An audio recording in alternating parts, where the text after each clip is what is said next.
Presenting Orson Welles as The Third Man.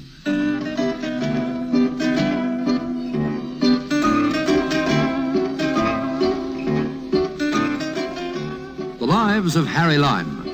The fabulous stories of the immortal character, originally created in the motion picture The Third Man, with zither music by Anton Karas.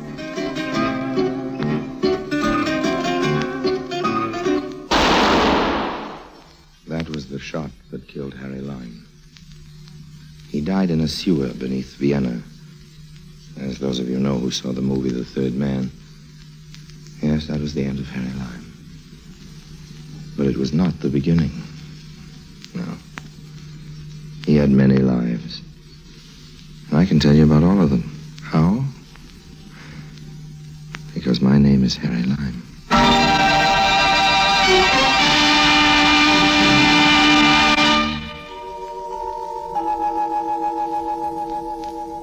Now, Kiddies, London, which is the capital of England, is noted for a number of curious historical events. King Charles was beheaded in London. They had a fire there and a plague. And it is also the place where Harry Lime broke 3 music boxes and founded an orphan asylum. Please don't ever say I'm not a music lover and a philanthropist, because I'm not.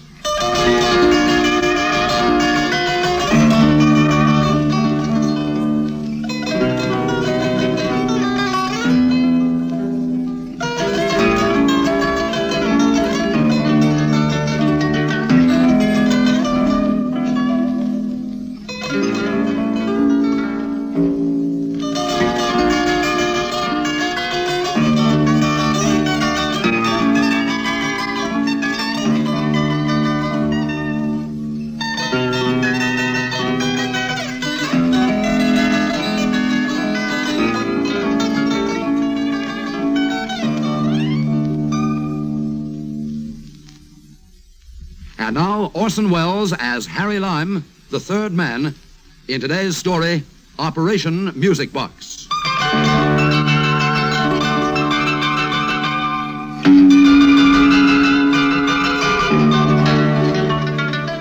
Good afternoon, Mr. Dowdley. That's right, madam. I'm interested in a music box. Certainly, madam. We have a number. I'll go and get them.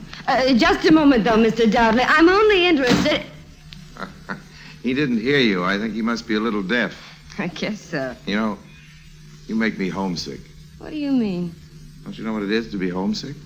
I sure do. I've only been away a few weeks, and I'd certainly like to be back. But why do I make you homesick? Well, you make me think of Central Park and the fountain by the plaza, Fifth Avenue in the morning in May, and the sound of roller skating on the sidewalk downtown, hoot of shipping on the East River. Everything, in fact. How do you know I come from New York? I just guessed. Here's your check, Mr. Lime. Oh, thank you, Mr. Entwistle. Here we are, madam. These are all the music boxes we have. These 2 are 17th century, and this one 18th century. This one, well...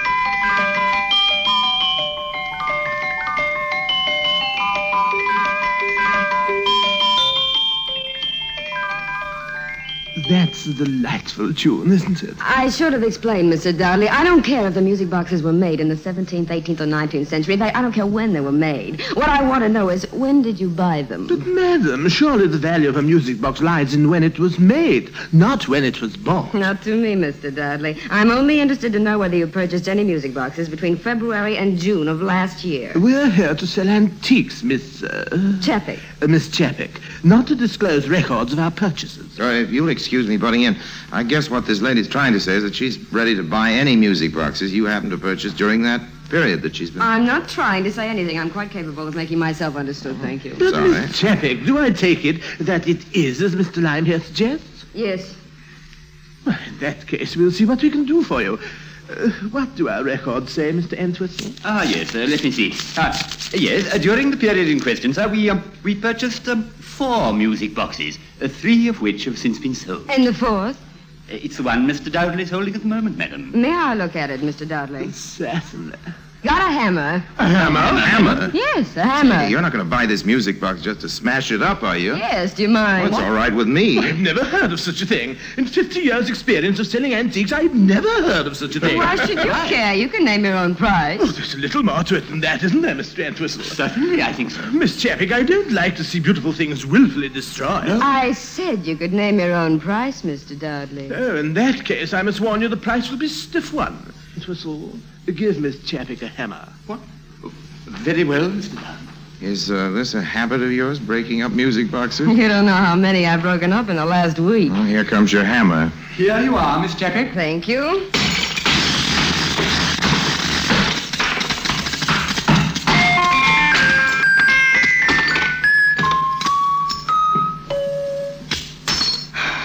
No good. And that little act of wanton destruction, Miss Chappick, will cost you exactly £35. It's okay, Mr. Dudley, but I'd like you to do one thing more for me, if you will. I'd like you to let me have the names and addresses of the people who bought those other three music boxes. I'll pay a stiff price for that, too. Oh.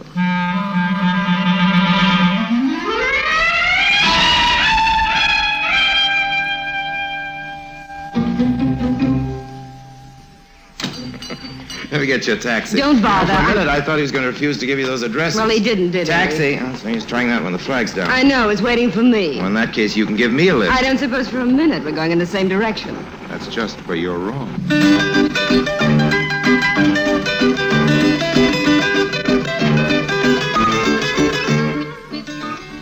And that's how I met Myrna Chappick. My interest in this girl was twofold. First of all, she definitely started where the petty girls left off. And secondly, there was this little matter of the music boxes. My left little toe was twitching. Could have been the damp weather, of course, but with me it's usually a sign that money is in the air. Anyway, an hour later, we were on our fourth martini, and Myrna was beginning to unbend. Now, come on, Myrna. What is all this? What's the idea of busting up all those music boxes? Have you heard of Jan Chappick? You mean the Czechoslovakian guy, the politician? Yeah. What's he got to do with it? The day before he died, he wrote me a letter from London. Hand me my purse, will Yeah, you? here you are. Here, you can read it. My dear Myrna, you will not know me except perhaps from seeing my picture in the paper many years ago, but then that is not surprising, because I only know you from seeing yours. The other day I happened to see in an old issue of the American magazine Esquire a colored photograph of Myrna Chappick. I couldn't help remarking the resemblance to your mother, my sister, who left for America some 25 years ago. Had you ever heard of this guy? Did your mother ever mention him? Not that I remember. Well, how come you took your mother's name, not your father's? My father's name was Chappick. He was a coal miner in Pennsylvania. It's a funny thing, your mother marrying a man of the same name, wasn't it? Well, as a matter of fact, it wasn't. She was an Italian. And the man who wrote this letter wasn't your uncle? No, it couldn't have been it. You know, I'm talking too much. I don't know whether it's you or the martinis. It's both. Well, go ahead, read the rest of it. Okay, now, my dear niece, this is a painful task which I have before me, but really there is no possible choice. You must know that when the communists seized control in my country, a price was put on my head, and I only managed to escape at the very last moment by concealing myself in the tail of an American airliner which was leaving Prague that night. Like many others in Europe in those terrible last years, I managed only to take away with me the meagerest of possessions. A small traveling case light enough for me to carry, for I was ailing and feeble even then. I have said that the purpose of this letter is a painful one, but perhaps you will not find it so, because after all you do not know me, and surely will not receive the news of my death with any sorrow. But the fact is that I will be gone by the time you read these words, which are not intended so much for a farewell. People who don't know each other can't very well say goodbye, can they? But as a last will and testament. I am leaving you the contents of my little suitcase, Myrna, a few shirts, a necktie, and the unfinished manuscript of my last book. These you will not find very exciting, I'm afraid, and I can't imagine you're traveling across the ocean to claim such an inheritance. But there is a music box, Myrna. It's the only thing of value I could take away with me on my flight. I want you to have it, and I give you my word that it will be worth your trouble to come after it.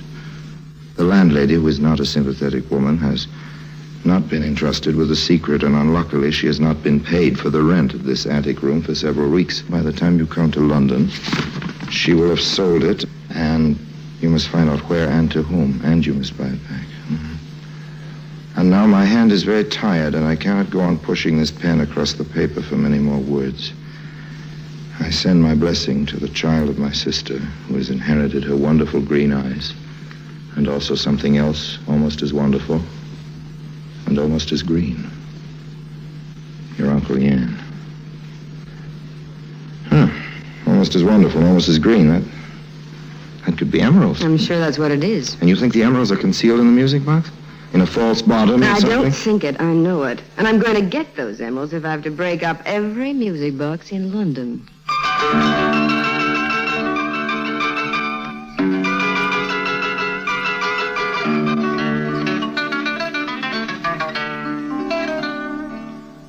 I left Myrna a good deal later that night.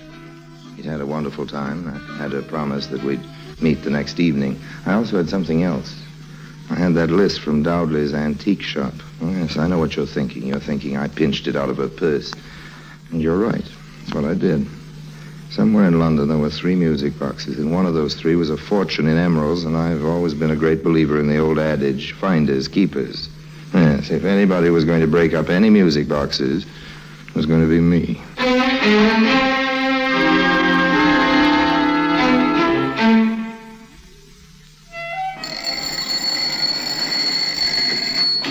Good morning. Is Miss Moira Corkbottle at home? No, she's out. Well, have you any idea where she's gone? Well, I wouldn't like to say for sure, but, well, you could try the Velvet Penguin. All right. The Velvet, the what? It's a nightclub. Velvet Penguin? But a nightclub? This is 10 o'clock in the morning. Well, if she's anywhere, that's where she'll be.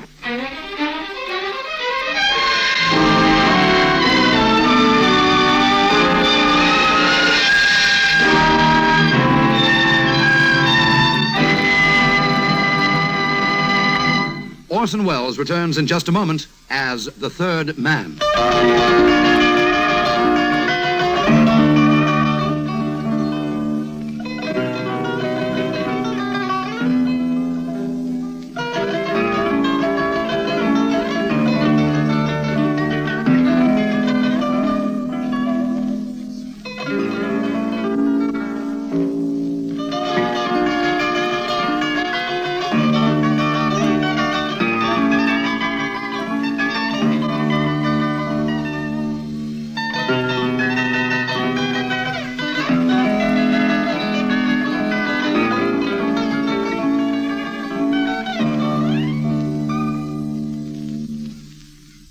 And now, Orson Welles, as the Third Man, continues with today's story, Operation Music Box.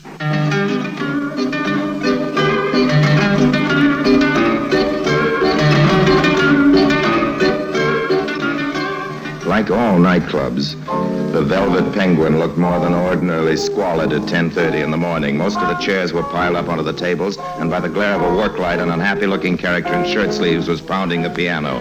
A girl was singing. 3 or 4 other girls were waiting their turn, while a committee of fat, sleek gentlemen sat in judgment. Okay, honey, that'll be enough. We get the idea. Yeah, what's your name again? Moira Corkbottle. Yeah, we'll let you know if anything turns up. Don't call us, we'll call you. Next. Pardon me, Miss Corkbottle. Yes? My name is Lime. I'd like to talk to you for a minute, if you don't mind. What's it about, a job? Well, no, it isn't. I'm not interested. I've had just about as much of this audition racket as I can take. I'm I can fed up with the imagine. whole cabaret game. Just as soon go back to singing in front of a band, even in the smalls. Sorry, I just wanted to ask you about that music box you bought at Dowdley's last February. You a detective? Not exactly. You did buy one, though, didn't you? Yes, I did, but it didn't do me any good. What do you mean it didn't do you any good? I thought it would soften him up. Soften who, Miss Corkbottle? My uncle, of course. My uncle Ben Corkbottle. You know, General Corkbottle. No, I don't know. You mean you never heard of General Corkbottle? No, I never did. Well, you haven't missed anything. He's an old skinflint and he hates women, even nieces who send him nice antique boxes filled with his favorite Turkish cigarettes on the occasion of his 101st birthday. Is he really that old? Of course not, but he acts that way. He has the box. Yes, when last heard from, he had the box. I wish he had the measles. Would you like to be a good kid and give me his address? Yes, all right. Give me a bit of paper and pencil, and I'll write it down for you. Here you are. Write it on this. Okay. Now, look, if you see him, tell him I'm starving to death, which is true, that I speak of him constantly, which is also true, and that if he can see his way clear to sending me £100 or even a £5, but no, he won't. I know him. Well, good luck with the General, Mr. Lime, and don't forget to wear your bulletproof vest.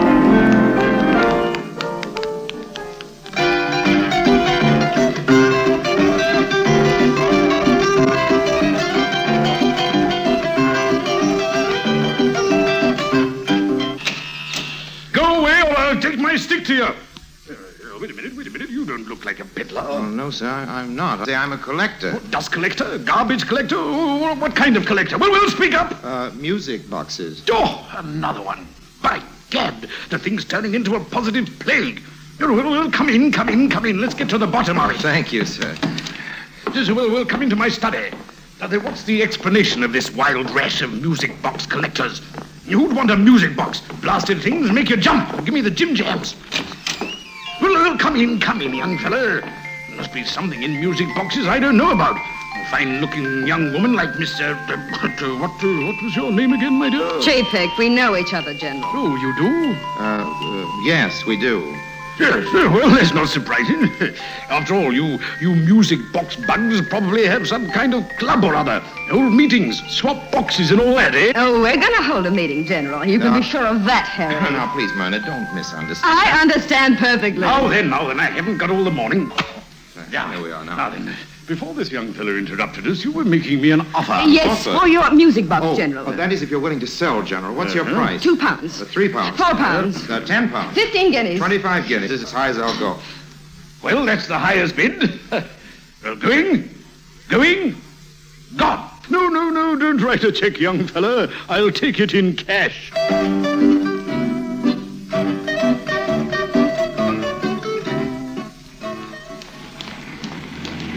You've got a nerve horning in on this. I guessed you were up to something when I missed that list from my purse. You took it, didn't you? Sure, I took it. What are you worrying about? You seem to be doing all right without the list. Only because I happen to remember seeing the name cork bottle on top of the list, and luckily there are only 3 or 4 of them in the phone book. Smart kid. You deserve better luck. My luck's all right. I've caught up with you, haven't I?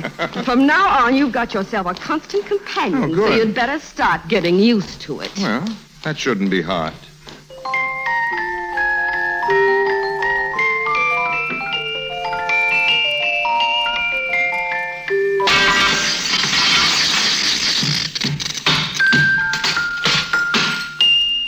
Myrna, Yes? give me that hammer.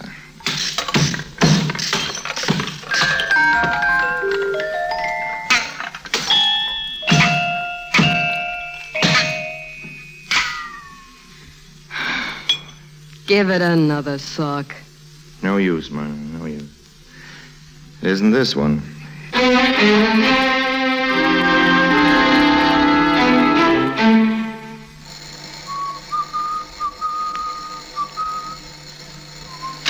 How do you do? Good Are you afternoon. Mr. Are you Mr. Chelichev? Chelichev? I am Count Chelichev. Oh, I beg your pardon, Yes. Count Chelichev. I wonder if we could come in for just a moment. Well, I Count don't know. Chelichev, I am pressed for time. Oh, we won't take Well, any. I suppose I can spare you a few minutes. Oh, thank Just you very a few much. minutes. Thanks. Come in. An awful lot. Come in. Most kind of you, Count. Because This way, Swell place you got it here. is. It's wonderful. I can see that you're a man of taste, Count Yes. Chelichev. You've got some lovely pieces of furniture It here. is possible. Oh, no, it's Not more what than I that. was used to in the old days, in the Tsar's time. Oh, I can Now, imagine. what is it you want, please? What? Well, Oh, I we believe want to you're a ask you about collector a of music music box. boxes. Please, just a minute, one at a time. Yes. One at a time. I'm sorry, Count. Yes, Now, what is all it about music boxes? Well, I am not a collector of music boxes. I am a collector of miniatures of the Empress Catherine of Russia. well, what about this music box on the table? Here. I bought that one, certainly, but only because of the enamel portrait medallion of Catherine on the lid. the Catherine. She is an ancestor of mine. Oh, is she? Yes. Hey, look, can't you see the resemblance to me? Yes, now you Good. mention it's remarkable. But do you mind if I set this thing going? No, Yes. please don't do that. Please. No, don't. That's all right. There we are. I am not interested in this as a music box. Oh, you aren't? Well, then, in that case, Count, maybe you'd be ready to sell it. Sell it? Yes, Certainly not. oh, but- I told you I want it for the miniature on the lid. Can't we persuade you to change your Yes, I'm mind? sure We're you- prepared to pay a good price No, for it. price doesn't enter into it, my dear lady. I don't buy things to sell again. Well, this particular music box happens to be awfully important to us, Count. I It's, can't help that. I'm sorry. I couldn't possibly sell it. No use talking. No use arguing.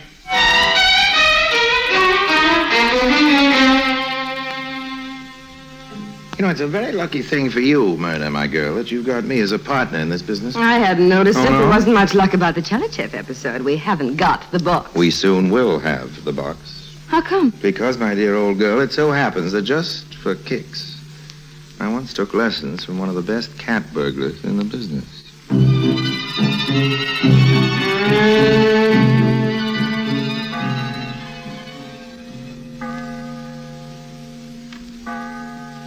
The Count lived in what was once a big private house that had been turned into 3 or 4 flats. There was a garden and a big wall. That night I got over the wall, crept through the garden, climbed up to the 2nd floor and got through the window into the Count's drawing room.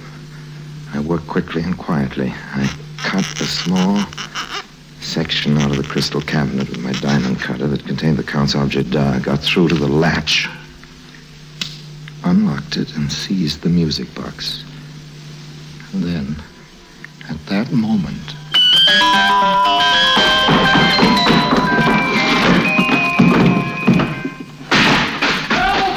Police! Police! Burglars! My music box! They've stolen my music box! Just a minute there. What's the hurry? What's going on?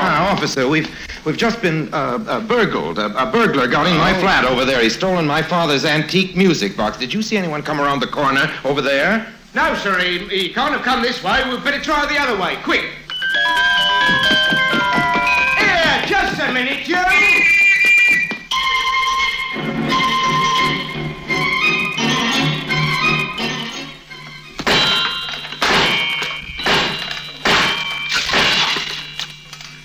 Well, there were no emeralds on that one. No.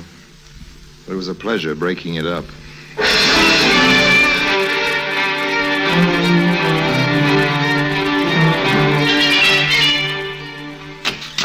Good afternoon. We'd like very much to see the Principessa Marguta. How did you two get past the old porter downstairs? Like this. Oh, I It's see. for you, honey. Well, I'm afraid the Principessa wouldn't see you without an appointment. Tell me, before she was married, wasn't she Mabel Schroeder from Dubuque, daughter of the chain store king? Yes, she And was. she was divorced from her husband last year, wasn't she? That's right. That's who I told you. That it was, don't mean she's looking for any boyfriends. With her money, there's always plenty of those Well, around. don't look at me like that. I only want to speak to her. I really don't think it's possible. Here she comes now. Good afternoon, people. Principessa. We've been trying to locate a music box. A music box? Yes, it's it's a music box we've been trying to locate. I don't know whether anybody sent you a music box, Principessa? Yes, sir, we certainly did have a music box. Mr. A lime. A lime. Yes. A gentleman friend of mine gave it to my little daughter, Shirley. Oh? We haven't got it now. Oh. We gave it away to some charity or other. What? I believe it was the St. Andrew's Foundling Home and Orphanage down in the East End here. Shirley sure hated that music box. Why was that, Principessa? She couldn't stand that tune. What tune? Oh, you know, that awful tune.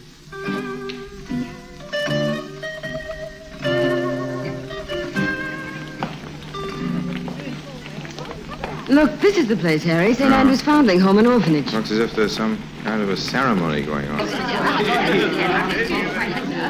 Silence, please, silence for our director. Thank you. Ladies and gentlemen and children, a little while ago, some kindly soul sent to us anonymously, amongst other gifts, a music box. A few days later, little Billy Gubbins, whom you all know, whilst playing with the box, stumbled and dropped it. This incident, trivial in itself, had the most surprising result. A secret compartment in the box was revealed, and in it were jewels. Naturally, we made inquiries in an effort to identify the donor, but fortunately for us, they all proved fruitless. And it is from the sale of these jewels that the building of this wonderful new wing is being financed. Here in my hands is the very box that brought about our good fortune. And I might add, it can still be used as a plaything by little Billy Gubbins. Listen.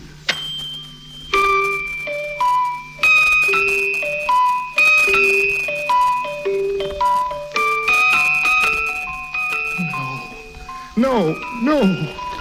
Harry! Does there happen to be amongst the visitors a doctor? A gentleman back there seems to have fainted.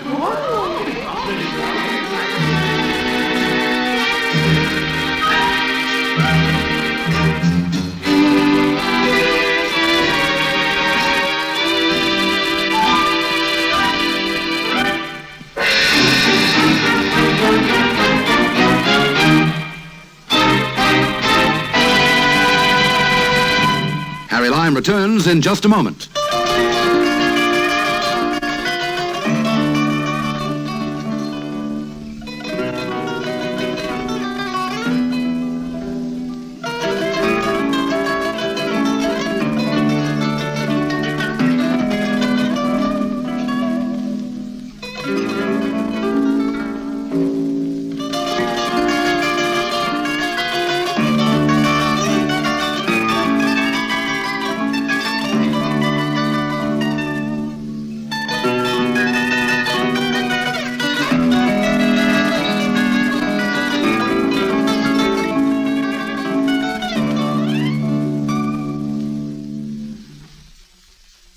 And now, Harry Lime.